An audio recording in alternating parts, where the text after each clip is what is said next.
આ છે આજની આપની રેસીપી ફોતરાવાલા મગની દાળની ખીચડી. હેલો ફ્રેન્ડ્સ, આજે આપણે બનાવીએ ફોતરાવાલા મગની દાળની ખીચડી.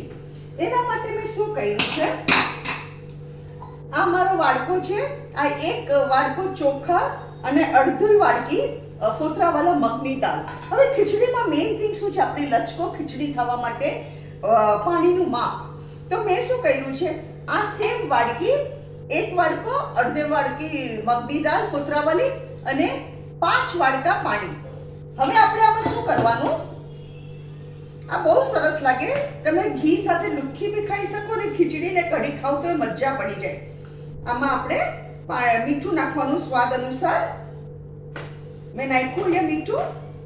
હવે ફ્રેન્ડ્સ શું કરવાનું,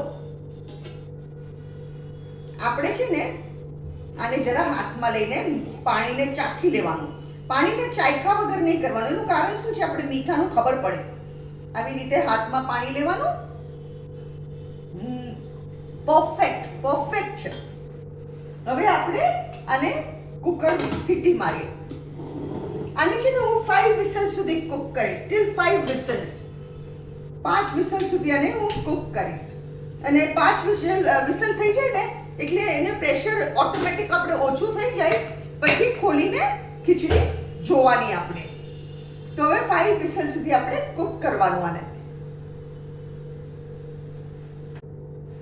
આપણું પ્રેશર ઓછું થઈ ગયું, કુકરનું પ્રેશર સાવ ઓછું થઈ ગયું.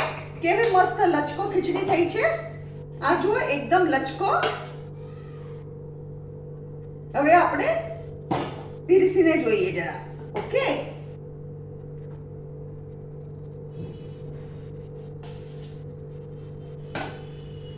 ખીચડી કોઈ દિવસ ઘી વગર ન હોય. ઘી તો ઇઝ અ મસ્ટ.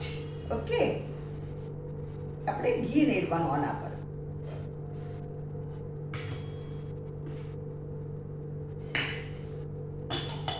ફ્રેન્ડ્સ, આ છે આજની આપણી રેસીપી ફોતરાવાલા મગની દાળની ખીચડી. અગર તમને મારી રેસીપી પસંદ આવે તો કમેન્ટમાં જરૂરથી લખો. તમે બી બનાવો.